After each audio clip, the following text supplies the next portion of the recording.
ആശ്വാസവും പ്രോത്സാഹനവും ആത്മീയ ഉൾക്കാഴ്ചയും നൽകുന്ന ഒരു സന്ദേശം.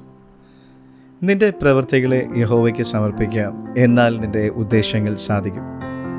നമ്മുടെ പ്രവർത്തനങ്ങളും ലക്ഷ്യങ്ങളും ദൈവത്തിൽ സമർപ്പിക്കുമ്പോൾ അവൻ നമ്മുടെ ജീവിതത്തിൽ വിജയം കൊണ്ടുവരുമെന്ന് ഉറപ്പ് നൽകുന്നു. ദൈവത്തിൽ ആശ്രയിക്കുകയും അവനെ നമ്മുടെ വഴികാട്ടിയായി സ്വീകരിക്കുകയും ചെയ്യുമ്പോൾ നമ്മുടെ ജീവിതം ലക്ഷ്യബോധ്യമുള്ളതും വിജയകരവുമാകും. മോശയുടെ ജീവിതം ഇതിന് ഉദാഹരണമാണ്. ഈജിപ്തിൽ അടിമത്തത്തിൽ നിന്ന് ഇസ്രായേൽ ജനത്തെ മോചിപ്പിക്കുവാനുള്ള ദൗത്യം മോശയ്ക്ക് ദൈവം നൽകി. മോശ തൻ്റെ ദൗത്യം ദൈവത്തിന് സമർപ്പിച്ചു, ദൈവത്തിൽ വിശ്വസിക്കുകയും അവൻ്റെ നിർദ്ദേശങ്ങൾ അനുസരിക്കുകയും ചെയ്തു. ഒടുവിൽ ദൈവം മോശയെ ഉപയോഗിച്ചു, ഇസ്രായേൽ ജനത്തെ ഈജിപ്തിൽ നിന്ന് മോചിപ്പിച്ചു. ദൈവം മോശയുടെ ദൗത്യം വിജയകരമാക്കി. നമ്മുടെ ജീവിതത്തിലെ എല്ലാ കാര്യങ്ങളും ദൈവത്തിൽ സമർപ്പിക്കുക. നിങ്ങളുടെ ലക്ഷ്യങ്ങൾ, സ്വപ്നങ്ങൾ, പ്രശ്നങ്ങൾ എല്ലാം അവൻ്റെ കയ്യിൽ ഏൽപ്പിക്കുക.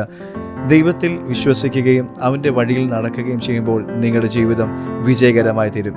ദൈവം നിങ്ങളുടെ ഉദ്ദേശങ്ങൾ സാധിക്കുകയും നിങ്ങളുടെ ജീവിതം ദൈവത്തിന് സമർപ്പിക്കുക. അവൻ നിങ്ങളെ അനുഗ്രഹിക്കും. ഓർക്കുക, പരിശ്രമങ്ങളെ ദൈവത്തിൽ സമർപ്പിക്കുമ്പോൾ നിങ്ങളുടെ കഴിവുകൾ ദൈവം വർദ്ധിപ്പിക്കും. അതിനാൽ ദൈവത്തിൽ വിശ്വസിക്കുക. അവൻ നിങ്ങളുടെ ജീവിതത്തിൽ വലിയ കാര്യങ്ങൾ ചെയ്യും. God bless you.